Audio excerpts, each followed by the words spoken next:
안녕하세요, 심덕습니다. 오늘은 말이죠, 뭔가 약간 드라이브를 좀 하면서 여러분들에게 현안에 대해서 몇 가지만 간략하게 제 감상을 말씀드리는 뭐 그런 시간을 가지려고 합니다. 아주 짧게 간략하게 말씀을 드릴 거예요. 첫 번째로 사적 대화 논란이라고 보통 이제 여당에서 부르는 대통령님의 국회의 새끼들 아니야 이 발언. 근데 그게 아직 새끼들인지 이 사람들인지 뭐 분명치 않습니다. 본인만 아시겠죠. 물론 이제 제가 경험한 게 좀 있어서 저는 이제 전자 쪽으로 봅니다. 왜냐면 이게 상당히 이제 심플하고 부드러운 상황이었으니까. 우리나라 국회에서 이제 이거 뭐 승인 안 해주면 어떡하냐, 갑자기 승인 안 해주고 날리면 되게 쪽팔릴 것 같은데 뭐 이런 얘기니까. 근데 이제 또 저 옆에 뭐 경호원들도 있고 한데 그 새끼라고 하셨을까? 국회의 새끼들 이러면 또 너무 존중하는 티가 안 나니까 국회에서 이거 승인 안 해주고 뭐 이렇게 하셨겠죠. 예. 뭐 새끼라는 말은 안 들렸다고 여러분도 그렇고 저도 그렇고 그렇게 생각하시고, 아무튼 뭐 그건 둘째치고 하여튼 이제 그 문제가 이렇게 나왔는데, 진짜 문제는 뭐냐면 그 다음날 이거를 이제 인지해가지고 김은혜 홍보수석이 대응을 한 게 조금 문제가 됩니다. 대응은 물론 빨리 하셨어요. 빨리 하셨고 뭐 있는 그대로 얘기하자 해서 이제 대응하신 건 좋은데, 바이든이 아니라 날리면이라고 했다, 뭐 그건 좋습니다. 그건 좋은데 앞부분의 표현을 XX라고 하셨어요. 그냥 보통 XX라고 해버리면 그 새끼가 되거든요. 그러니까 이제 이게 보통 이렇게 뭐 야당을 향해서 한 거다, XX라는 거는. 이러면 야당을 향해서 새끼라고 했다고 하게 되는 거니까 그냥 사람들이라고 하든지, 아니면 이 앞부분에 대해서는 해명이고 뭐고 입장 표명을 아예 하지 말든지. 그래서 그건 뭐 중요하냐, 그럼 뭐 그냥 넘기고 다른 이슈로 덮으면 되는 건데, 굳이 거기를 XX라고 하시는 바람에 이게 그냥 대변인실에서 새끼라고 해버리게 돼버렸습니다. 요거는 조금 잘못하신 거예요, 진짜.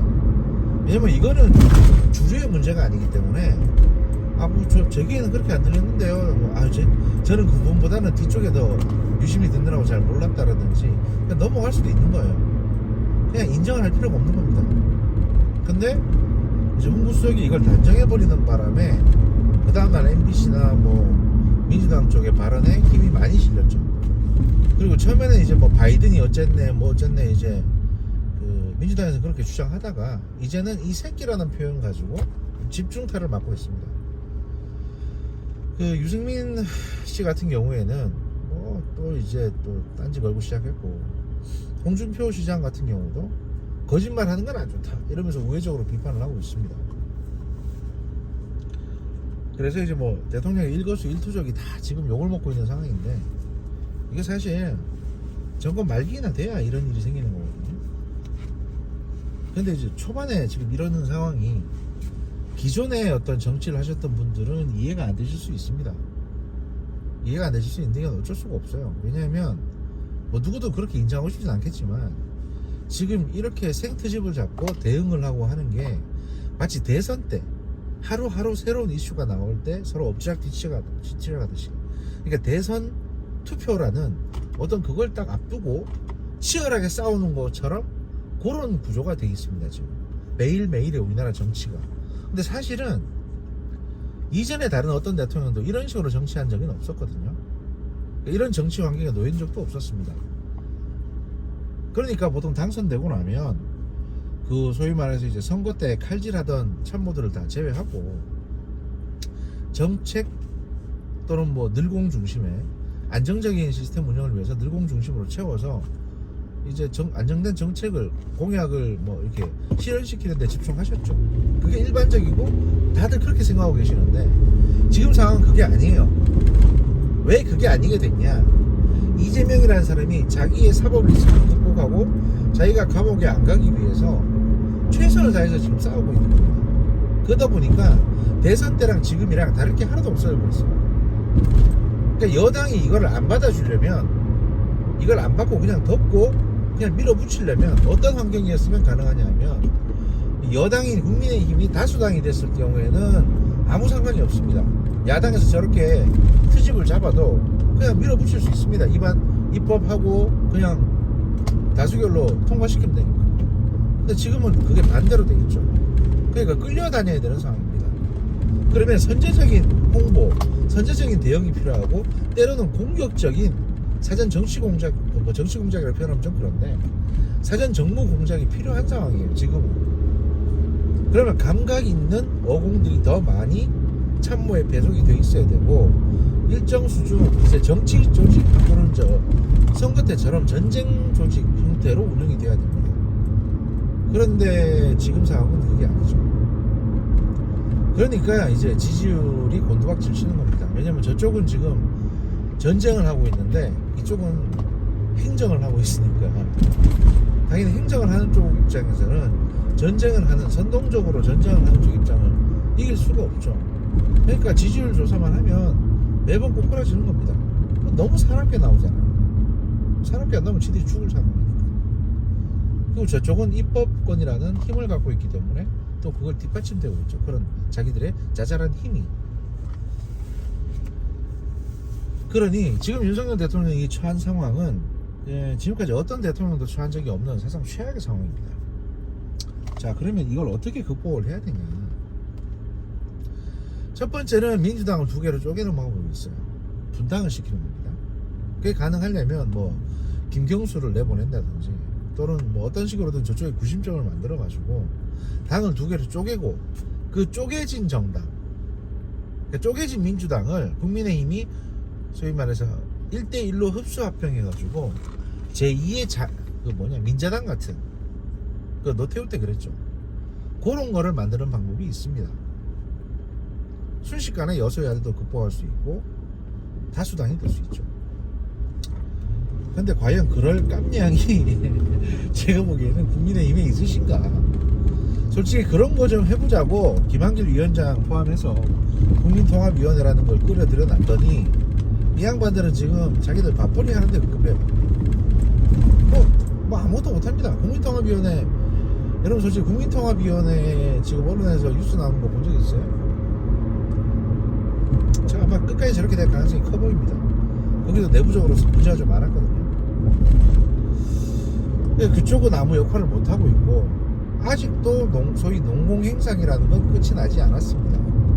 그러다 보니 그냥 모든 게 다 늦어지고 있습니다. 이번에 영국 가셨는데 영국 대사도 아직 임명을 못했어요. 이건 사실 솔직히 아무리 좋게 보려고 해도 정상적인 상황이라고 할 수는 없죠. 그래서 이런 부분들은 분명히 비판이 되어야 되는 부분들입니다. 뭐 환율이 안 좋고 경제 상황이 안 좋고 이런 얘기 하시기 전에 지금 우리가 현 상황을 지금 이 대통령실이라는 조직을 개편하고 뭐하고가 중요한 게 아니라 지금 처해 있는 정치 환경을 우리가 제대로 보고 제대로 진단하고 있는가, 이거는 여러분들이 고민을 좀 해보셔야 됩니다.